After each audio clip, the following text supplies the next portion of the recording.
Hello anh em, đây là Aco Jelly Sponge và Fantasy Virus. Cả hai đều là tắc tai. Đây anh em nghe này, đều là tắc tai có khức. Aco Jelly Sponge thì lò xo là 40g, còn con Virus thì lò xo là 58g thì phải, đúng không? 58g. Tuy nhiên là vì nó là tắc tai, cả hai con là tắc tai, cho nên là cái cảm giác là ở Virus nó không nặng hơn nhiều đâu. Mặc dù là hơn tới 20g, nhưng mà khi mà cảm giác bấm ấy thì thằng Span cũng không quá nhẹ, mặc dù là 40g.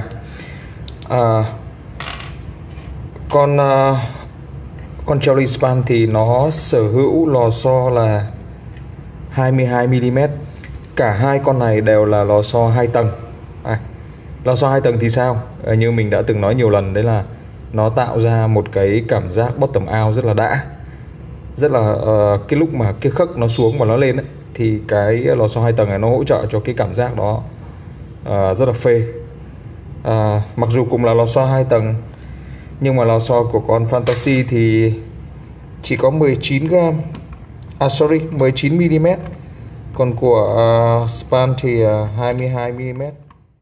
Đây, như anh em thấy, lò xo của Span dài hơn khoảng 3mm. Về stem thì sao? Đây, stem đây. Đây là mình xoay ngược chiều. Đây là Virus và đây là Span. Đây thì anh em nhìn này, cái stem của con Virus nó xuống thì nó vẫn còn một chút xíu đầu. Còn con Span thì xuống hết luôn, xuống hết, cho nên là nếu mà dùng với keycap cherry trên bạch ngược thì con Virus này chắc là ít bị cấn hơn hoặc là không cấn so với con Sponge. Con Fantasy Virus này thì cái lò xo của nó dài giống như thằng Holy Tome.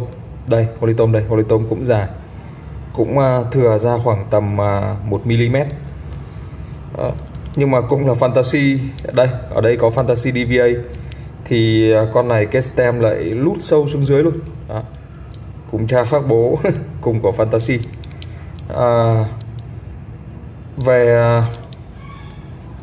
Về âm thanh thì như nào? Đây anh em nghe này, Fantasy Virus này, Sponge.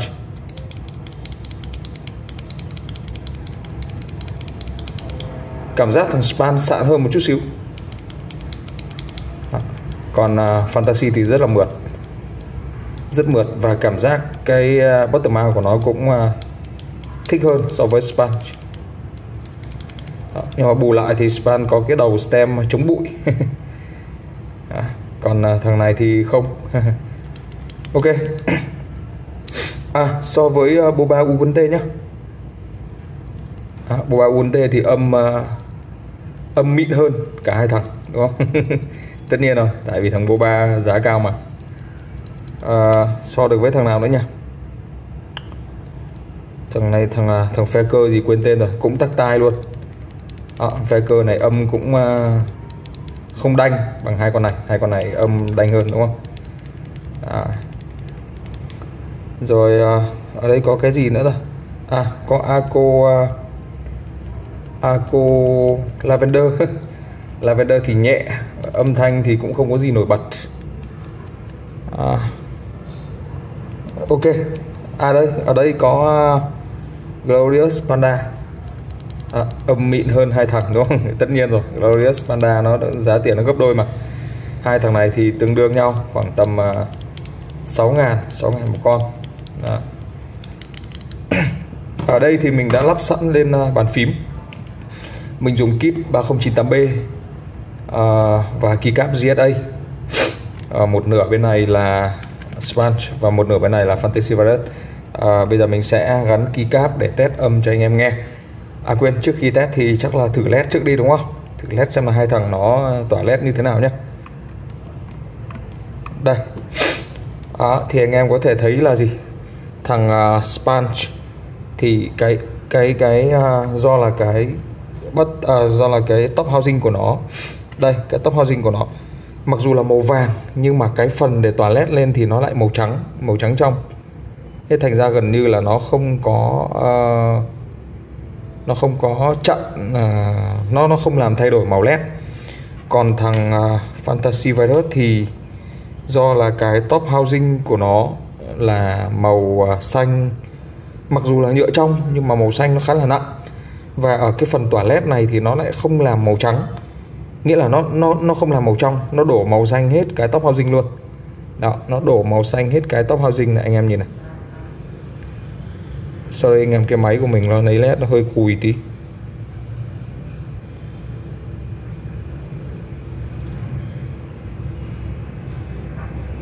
Sorry anh em, lấy nét cùi quá, có thể là do ánh sáng mình setup.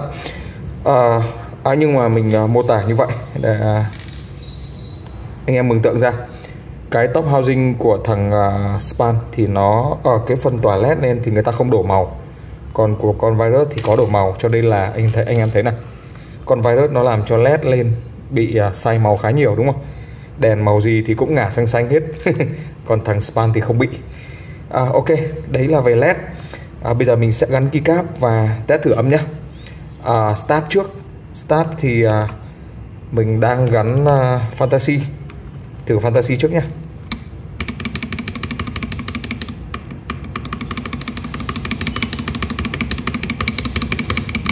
Âm thiên về Lucky, đúng không? Thì tất nhiên rồi, cái housing của nó là nhựa PC mà. Cả hai thằng này thì housing đều PC. Đúng rồi, hai thằng này housing đều PC. Ok, còn đây là sponge.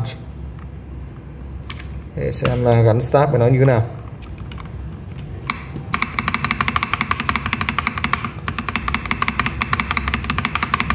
Span gắn lên nó vang hơn, đúng không? Vang hơn so với Fantasy. Hay là do mình gắn này? Thử lại xem phải đúng không? Vừa rồi là mình gắn hết keycap xuống. Thử lại xem có đúng là nó bị vang hơn không.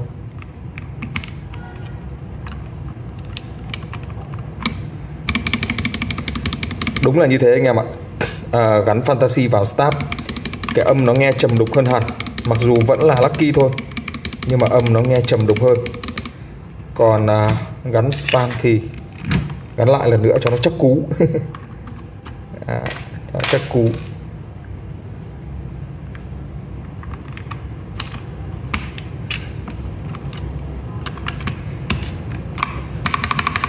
Ôi đúng rồi anh em ạ. Gắn Span nó làm cho cái âm nó vang hơn nhiều. Ok, bây giờ đến hai phím này, Backspace và Enter. Backspace trước nhé. Backspace mình gắn Virus này.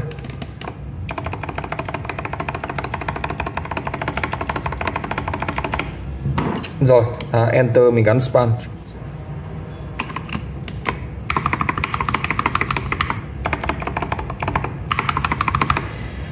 Gắn cái phím gắn Span nó vang quá, đúng không? Ok, bây giờ thử gắn keycap lên các phím chữ để xem như thế nào nhé.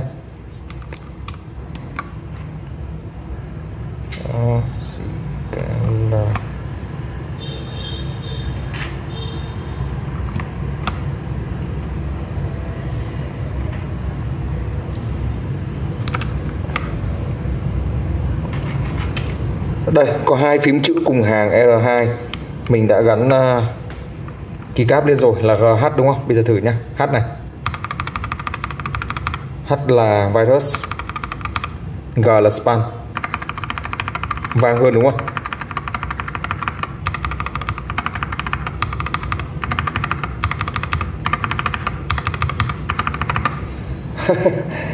Vang hơn. Ok, bây giờ thử gắn tất cả keycap lên để xem như thế nào nhé.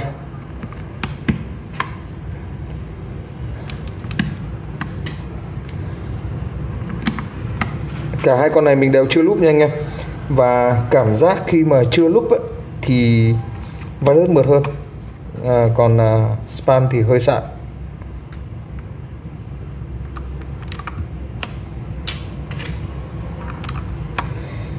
Việc nhiều anh em dùng tắc tai đánh giá cao con Fantasy Virus cũng có cái lý do của nó. Rõ ràng là như vậy. Mặc dù là cái housing, toàn bộ housing là PC đúng không? Nhưng mà cái âm của nó rất gọn gàng trầm đục.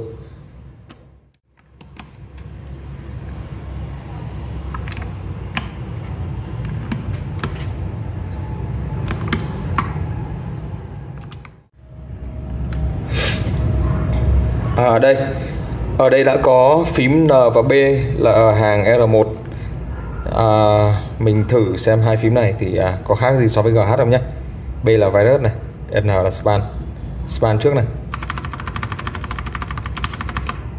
virus này.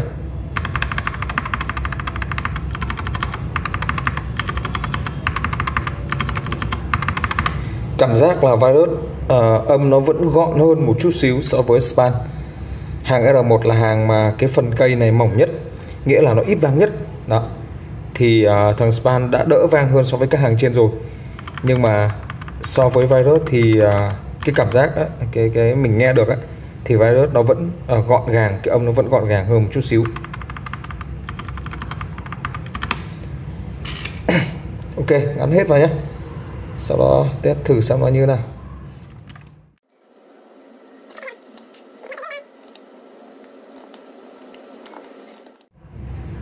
Ok, xong.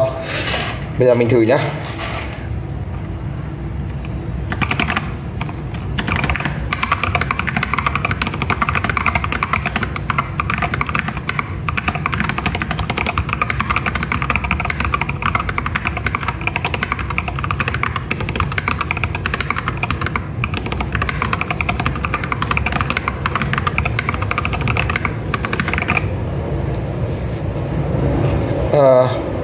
Virus này,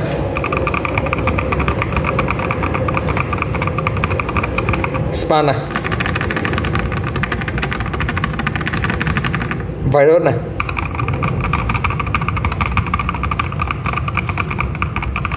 span này. Span vang hơn một chút đúng không? Ok, thử hàng R3 nhé. R3 này, span này, quên, sorry, virus này, span này.